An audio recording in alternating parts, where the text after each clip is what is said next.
Ana Maria, você já falou aqui da sua escolha, já falou dos relacionamentos e das cobranças, né, diante dos relacionamentos. Parou? As pessoas pararam de lhe perguntar? Pararam. Eu acho que... Chegando na menopausa também, né? Tem... Então... Não pararam de me perguntar, Rita Batista. Né? Ou agora também. Você acabou de me perguntar. Isso, de então, novo. você já Achei declarou. que você não ia falar isso. Mas é claro que eu tinha que falar. É um caco, Mariane. É coisa de pau. Mas, Ciana, então pararam de te perguntar, pararam de te perturbar, mas também não propuseram, porque tem isso também. Às vezes, assim, como você falou, né? Menopausa e tal, não sei o quê, não pode gerar filhos mais. Mas por que você não adota? Não, isso tem. E tem muito aquela coisa, né? Mas mais tarde você vai se arrepender. Né? Essa é uma... Ainda espragueja a pessoa, né? Exatamente. Você vai se arrepender, né? Tudo bem que você não quer agora, mas deixa mais tarde. Não vai ter ninguém para cuidar de você. Eu falei, cara, estou fazendo uma poupança, vou para um... vou para um lugar onde ninguém precisa cuidar de mim. Então, tá tranquilo, né? E o interessante é que essa questão da escolha, né? Da minha decisão, né? É uma decisão que a gente não toma uma vez na vida. Né? Eu acho que talvez a decisão de ter filhos é uma decisão definitiva. A tatuagem na cara, né? Sim. Agora, a decisão de não ter é uma decisão que você tem que... Ela volta sempre, mesmo que você já está decidida, né? É algo que está sempre ali, porque a cada novo relacionamento, né, essa conversa surge. Os companheiros te cobravam também? Nos casamentos, o primeiro queria, o segundo já tinha filhos de um outro relacionamento, então não.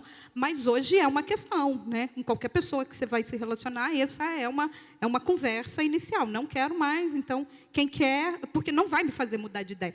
Isso, né? Tem aqueles que às vezes querem insistir, achando, não, eu vou fazê-la mudar de ideia. Né? Não vai, né? Eu acho que... Então, ou seja, é uma conversa que você está sempre... que está voltando para você. Não sai disso. Né? Então, agora pararam, mas é aquela coisa. Mais tarde, você vai se arrepender. Se me arrepender, eu adoto, né? Se for. Porque, assim, eu não sei, eu não quero hoje, na minha vida não cabe, mas eu não sei. Vai que amanhã eu conheço uma criança aí, me apaixone por ela e falo, quero ser mãe dessa criança. Né? Mas, ou seja, é algo que, para mim, está na probabilidade do acaso, e não que eu vou me planejar para isso. E a sua visão de maternidade, né? Já que, como você disse, né, é o tempo todo se refazendo nessa certeza. A sua visão de maternidade antes, lá no início, quando o companheiro queria e você já tinha dito que não queria, quando, enfim... a irmã, a mãe, porque também tem as mulheres da família. Né? Acho que o primeiro núcleo é esse. Porque eu já tive também nessa posição. Nunca quis, nunca quis, nunca quis, nunca quis. Aí depois quis. Aí depois, não era você que dizia que não queria? Eu disse, sim, mas agora eu quero. Só não pode mudar nem de ideia. Não pode. Nossa. O interessante é que na minha família não teve cobrança. Ai, que ótimo. Avó, mãe, tias, ninguém nunca cobrou. Né, mais de amigos, da sociedade e de famílias das pessoas com quem eu me relaciono, né? Porque querem. E foi uma decisão. Eu já quis. Eu acho que até os meus... Não é que eu quis. Eu acho que eu ia na maré, né? Eu ia, ou seja, nunca pensei, nunca parei para pensar, eu vou querer ter filhos. Mas acho que até meus 20 e pouco, 22, época de até terminar a faculdade, assim, era algo que...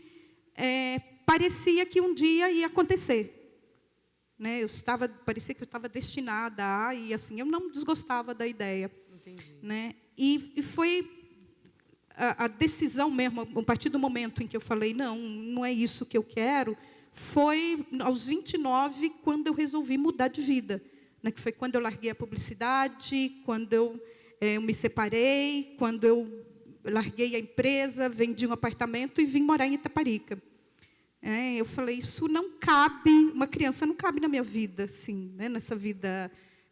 Hoje eu estou aqui, hoje eu quero ir para lá, mas principalmente foi porque eu percebi que os motivos pelos quais eu achava que eu queria filhos nunca eram meus motivos. Era porque eu sabia que a minha mãe ia adorar ter netos, eu sabia que o meu companheiro ia adorar ter filhos, né?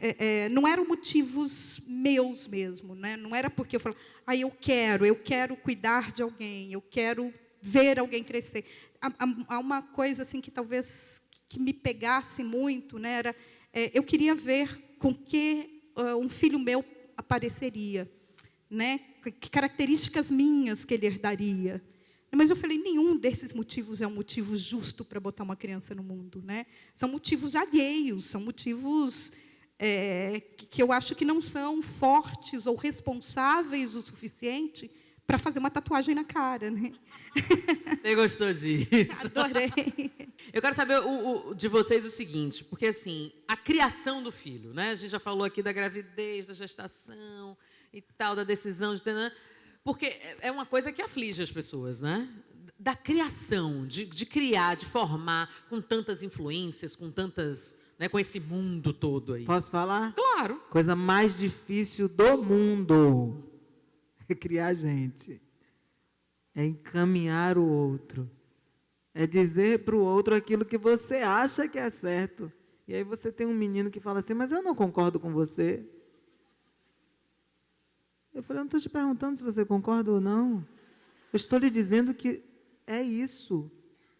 Porque existem momentos na vida que a gente medita, respira e impõe. No mundo de hoje, não dá para ficar zen. Não, filho, você decide, você vai, liberdade total. Não dá, gente. Lá em casa, tá? Estou falando na casa de ninguém, não. Estou falando que na minha casa, a gente tem regrinhas a serem cumpridas, senão vira bagunça, entendeu? Principalmente quando você tem pessoas fortes, taurinas, decididas assim como eu, que falam, mãe, mas é assim que eu quero ir de chinelo, de meia. Falei, não, você vai de tênis. Mas para que botar tênis? Eu posso botar meia com chinelo. Não, porque você não vai para o aniversário de meia com chinelo. Aí eu me lembro, meu Deus, quando eu era criança, quem escolhia a minha roupa era eu. Meu Deus, quando eu era criança, quem escolheu a minha roupa era eu. Eu fico pensando, né, lembrando quanto minha mãe passou por isso, né? Mas criar gente é difícil, e dizer, e encaminhar, e não faça por esse caminho. Olha, a vida é feita de escolhas. Todos os dias tem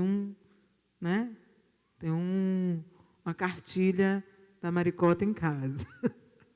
E essa cartilha tem que se repetir até eles assimilarem, e lógico, que hoje tudo flui.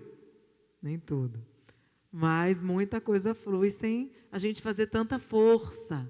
Por quê? Porque é a convivência, é o espelho. Ó, não adianta eu ficar tomando Coca-Cola e falar para os meninos tomar suco. Não é não? Criar é ser. E aí o menino vai te ver e vai dizer, olha lá, já que eles têm a gente, né, como pessoas que eles seguem, nós somos espelhos deles. Então não adianta a gente pregar uma coisa e fazer outra. Isso não funciona. E isso tem os dois lados, porque a gente também, né, tem nossos momentos, né? Mostro muito para eles que mamãe não é perfeita, mamãe também sofre, mamãe também erra, mamãe também fez escolhas erradas, né? Ana Maria, tem uma coisa que dizem também, falando de frases, né? Nasce uma mãe, nasce a culpa. Já ouviram isso?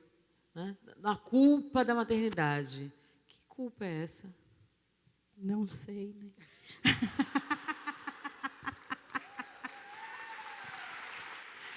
Eu sei! Mas eu acho que tem que pensar uma coisa, né? Falar em culpa para mulheres negras, né? Para mim não cabe. A gente tem que pensar que a culpa é católica, é romana, é cristã, é branca, né?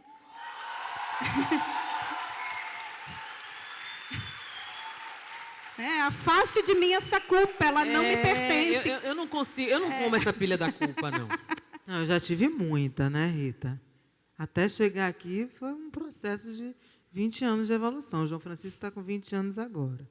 Então, já tive muita. Mas onde é que mora essa culpa? Os outros. Ah, aí, ó. Os outros, né? Que incute na gente, que a gente isso, que a gente aquilo, que a gente isso, que a gente... Tchau. Entendi. Eu sou eu, Lucuria Coco, e não se mete, não. Boa. Melhor. É melhor assim, né, minha gente? Cada um come do que gosta, dá o que a quem quer e tá tudo certo. Isso é minha mãe, viu? Ensinamentos de Fala aí de minha novo mãe. que eu não entendi, menino. pra Cada aprender. um come do que gosta e dá o que é seu a quem quer. Ave Maria. Batista, Jona Angélica. Ô, Mariene, Senhora. você falou há pouco sobre esse momento difícil, né? Da gestação de Maria Mariá e daquele contexto que você, inclusive, até cogitou, pensou em ter uma atitude definitiva, fazer ligadura de trompas, porque naquele momento você estava fragilizada e desacreditada. Uhum. E é uma coisa que a gente luta também, né? Porque, afinal de contas, para quem não sabe, você sofreu uma agressão, você foi agredida pelo seu ex-marido. Né? Não era marido, não. Eu queria lembrar que no negócio está errado. Não é marido, não, Era né? namorado. Namorado, tá bom. Não, era alguma coisa. Porque, né? Marido não porque pode ficar. marido é uma palavra tão sagrada, namorado é namorar alguém, é algo Isso. tão bonito. Não condiz com aquilo que eu vivi. Aquele era agressor. alguma coisa. O agressor. Pronto. Pronto. E, de fato, isso Aí, ele é. aí O eu acho agressor. que cabe, exato. Né? Pronto. E a gente sabe que muitas mulheres passam por isso, vivem isso. E às vezes sozinhas, e às vezes caladas, e às vezes aconselhadas a ficarem quietas por causa do escândalo. Né? Eu queria que você dividisse com a gente um pouquinho isso. É um silêncio que eu, com toda a voz que eu tenho, eu não conseguia gritar, eu não conseguia falar, eu não conseguia pedir ajuda a ninguém além de Deus. Aliás, até disso eu desacreditei, você acredita? Eu dizia, ei, não está me vendo, não está vendo que eu estou precisando de força, de luz e de ajuda. Né? Mas esse silêncio muitas mulheres vivem, né? É um silêncio por vergonha, por medo, por essa sociedade machista, que a mulher pode passar o que for, ela está errada. Não, você que deve ter feito, ela deve ter feito alguma coisa. E depois, né, de viver essa história e de adentrar e ler os livros como Maria da Penha, Mentes Perigosas, foi o que eu fui ver o quanto isso passeia pelas vidas de tantas e tantas mulheres. Eu tive um encontro ano passado no gabinete de Carmen Lúcia com mais 6 mulheres, juízas e desembargadoras, advogadas, todas viveram situações de violência. E porque a gente pensa que isso está, né, no nicho de mulheres de risco, né? Não, isso está em todos os lugares, em todas as casas. Isso precisa ser identificado, porque se a gente identificar isso, mulheres, estou falando com vocês, isso não precisa chegar onde chegou comigo e onde chegou com tantas outras mulheres que não sobreviveram para contar. O nome do livro de Maria da Penha chama Sobrevivi, Posso Contar. E eu sobrevivi, e 7 anos depois eu estou aqui, de pé, para poder contar, né?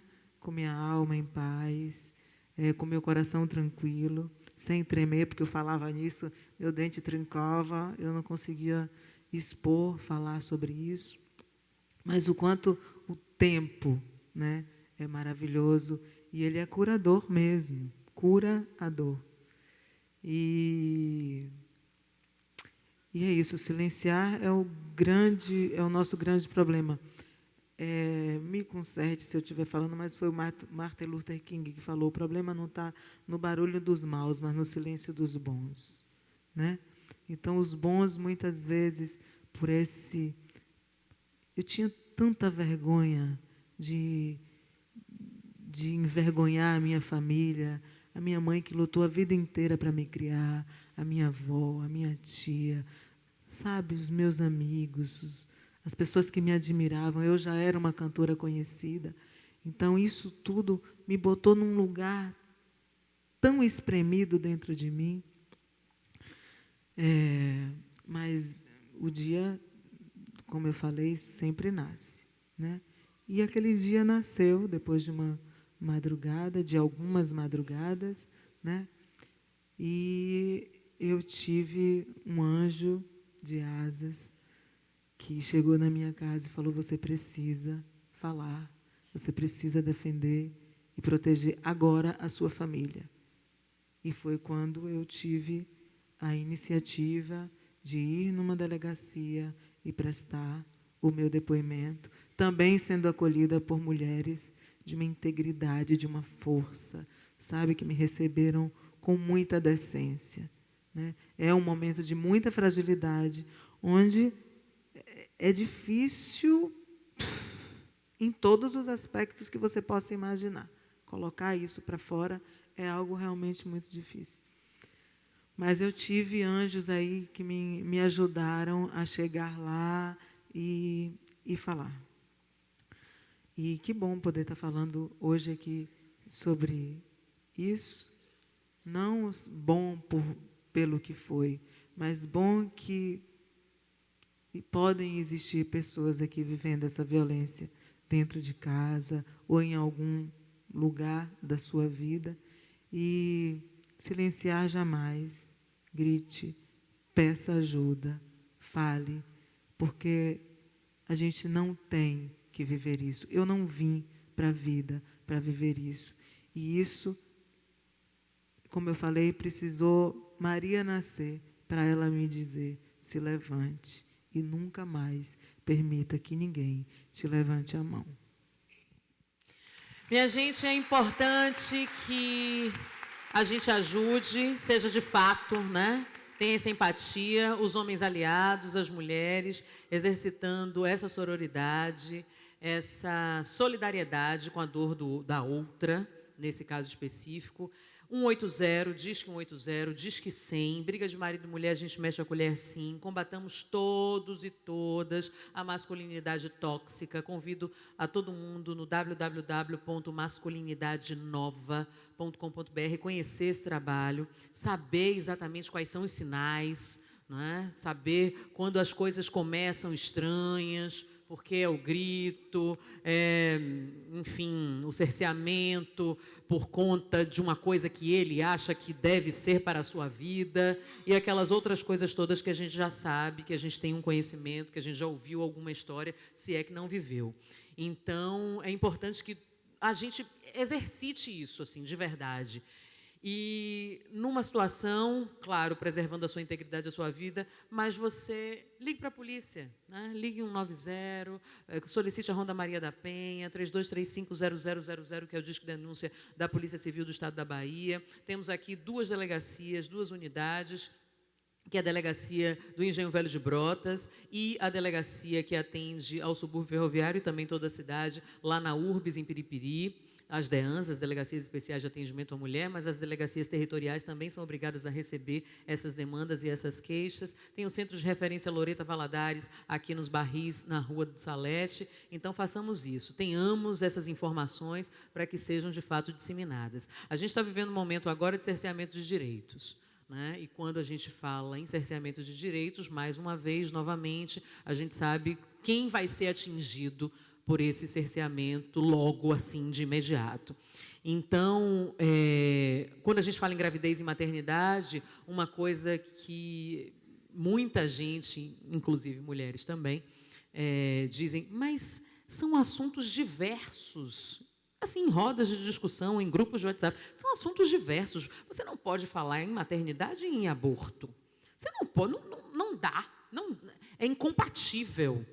Então, é também uma questão para ser tratada aqui, é por isso que eu vou direcionar isso para você, Ana, porque a gente está prestes a um retrocesso, né, no que diz respeito ao direito dessas mulheres abortarem em casos de estupro. Há um movimento, inclusive, nas câmaras legislativas, na Câmara, né, com as bancadas diversas, de quererem ditar o que nós faremos dos nossos corpos.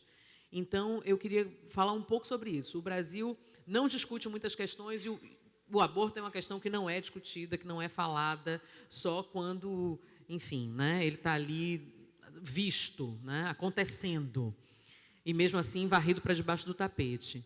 Então, eu queria que você falasse um pouco sobre esses dois aspectos. O que é que falta para assegurar esses direitos às mulheres, né, aqui no nosso país, e também desse movimento que a gente está vivendo agora?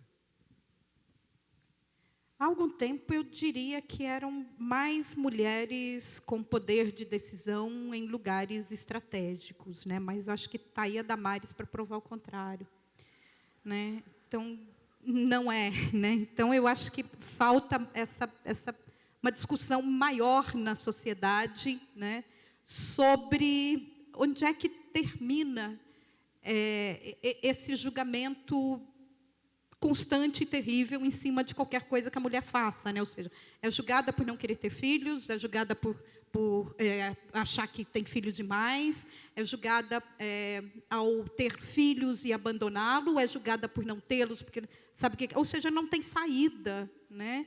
Então, o problema está num outro lugar, e esse lugar eu acho que é anterior. Essa faz parte dessa coisa do corpo da mulher, realmente nunca pertencer a ela, né? Que vem da coisa da posse, da escravidão, né? E perpetua até os dias de hoje, por exemplo, sei lá, com as empregadas domésticas, né? Que servem de iniciação sexual para muitos rapazinhos, né? Então, ou seja, é algo que eu acho que não é de ser discutido só na questão do aborto, ou seja, é uma questão urgente, é algo que tem a sua lógica de ser pautada como pauta única, né, de ser usado como pauta única, porque é um assunto que atinge toda a sociedade, né, e atinge umas de uma maneira muito mais cruel do que outras, porque a gente sabe que quem tem condições faz aborto, né, com total segurança, exatamente. Então, toma o teu remédio, vai na clínica, tem toda a assistência, paga lá, sei lá, R$4.000, R$5.000, e agora quem não tem? Né, com as agulhas, com os comprimidos, em casa, correndo risco, às vezes se automutilando, se autobatendo, né, para ver se provoca um aborto. Então, ou seja, é um problema social, né? É um problema econômico, é um problema que fragiliza quem já está ali em condições de fragilidade total, né? E eu queria falar, acho que me provocou, lembrei de um assunto que eu queria tocar a partir de duas colocações de vocês, né? A questão a partir da sororidade, né, e da solidariedade, da empatia, né? Eu gostaria de ver, por exemplo, os homens, né, nessa luta das mulheres. É necessária, né? E não só porque eu acho que é necessário. Eu queria contar uma historinha rapidinho. Tem um livro que eu acho que é magnífico, assim. Infelizmente, ele não está lançado em português. Se chama A Vida Erótica do Racismo, de uma socióloga norte-americana chamada Patricia Holland, né? Ela conta uma historinha no início desse livro, que é o seguinte: ela estava com a filha de uma amiga, andando de carro em Los Angeles, e no rádio estava passando um programa que era em homenagem aos 10 anos da morte de um rapper. Eu não me lembro quem agora, eu esqueci o nome dele.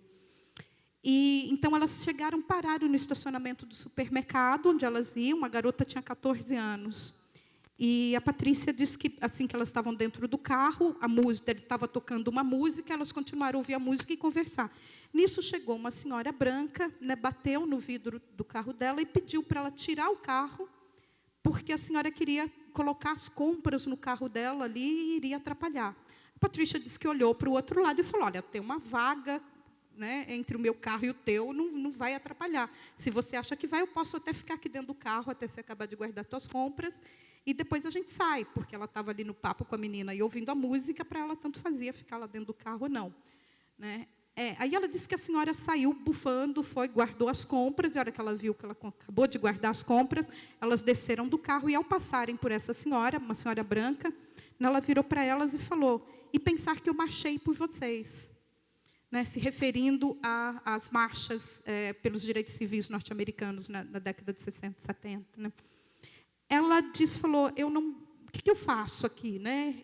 Eu estou num clima tão bom aqui com a filha da minha amiga, a gente conversando, a gente, né, falando de rapper, falando da influência dos rappers na vida de pessoas da idade dela, e eu vou ter que comprar, essa mulher vem me fazer querer comprar uma briga, mas, ao mesmo tempo, eu não posso deixar passar. Porque eu preciso dar um exemplo para essa garota, porque ela vai passar por situações parecidas. Né? Ela disse que virou para a mulher e falou: se a senhora não entendeu até agora que marchou por você mesma, eu não posso fazer nada. Né?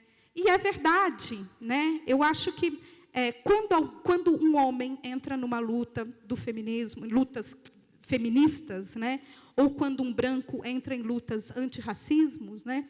Ele está sempre esperando um agradecimento, né, por ter saído do teu lugar e por estar fazendo algo para o outro. Só que não é para o outro. Né? Enquanto a gente continuar nessa, achando que eu estou entrando em lutas que atingem toda a sociedade, né, pelo outro e não por mim mesma, né, isso não vai para frente. Então, a gente tem que começar a encampar. Né? Ou seja, vamos todos comprar essas lutas que são importantes para determinados grupos, seja por recorte de gênero, de raça, de classe, do que for, né? Porque são lutas que atingem toda a sociedade. Né? E o que eu estou fazendo ali não é pelo outro, é por mim. Né? A partir do momento em que eu, ao me engajar, né, me tornar uma pessoa melhor e lutar para que o ambiente à minha volta seja transformado através de uma atitude minha, né, eu estou fazendo algo por mim. E, em momento nenhum, eu devo ir lá cobrar do outro, apontar: olha, eu fiz isso por você. Né? Então, esteja disponível para me agradecer, né, no momento em que eu acho que você deve me agradecer e estar disponível para fazer as coisas que eu quero. Então, eu acho que é esse pensamento que deve permear essas lutas, né, tanto em termos de sororidade, tanto em termos de empatia, em termos de luta racista, de lutas de gênero, de lutas sociais, de classe, movimento carcerário. Né, ou seja, estamos querendo tornar uma sociedade melhor. Isso faz... E fazer a nossa parte não é mais do que a nossa obrigação. Né? E é uma obrigação na qual não ficamos devendo nada a ninguém. Minha gente, quero agradecer muitíssimo a presença de vocês aqui. Mas não vai embora, não! Peraí que ainda tem coisa. Eu tô grávida. Mentira! Grávida de um beija-flor. Grávida de terra, de um liquidificador. E vou parir um terremoto, uma bomba, uma cor, uma locomotiva a vapor, um corredor. Essa é a letra da canção Grávida de Marina Lima e Arnaldo Antunes, que traz maternidade no sentido simbólico, levando em conta a energia criadora que evoca de que tipo de maternidade o mundo precisa e o que nós, mulheres, precisamos parir. Mariane de Castro, senhoras e senhores, muitíssimo obrigada! Ana Maria Gonçalves, a todas e todos que estiveram conosco nessa noite. Afinal de contas, voltamos em grande estilo. 4º ano do Mulher com a Palavra. Hoje falando dessas maternidades possíveis e impossíveis também, né? Antes de nos despedir, eu queria chamar a nossa última participação artística. Um dos maiores blocos afro do mundo aceitou nosso convite. Tá vendo? Tem surpresinha. E trouxe suas percussionistas numa formação especial para o Mulher com a Palavra. Senhoras e senhores, as mulheres do Olodum. Uhul!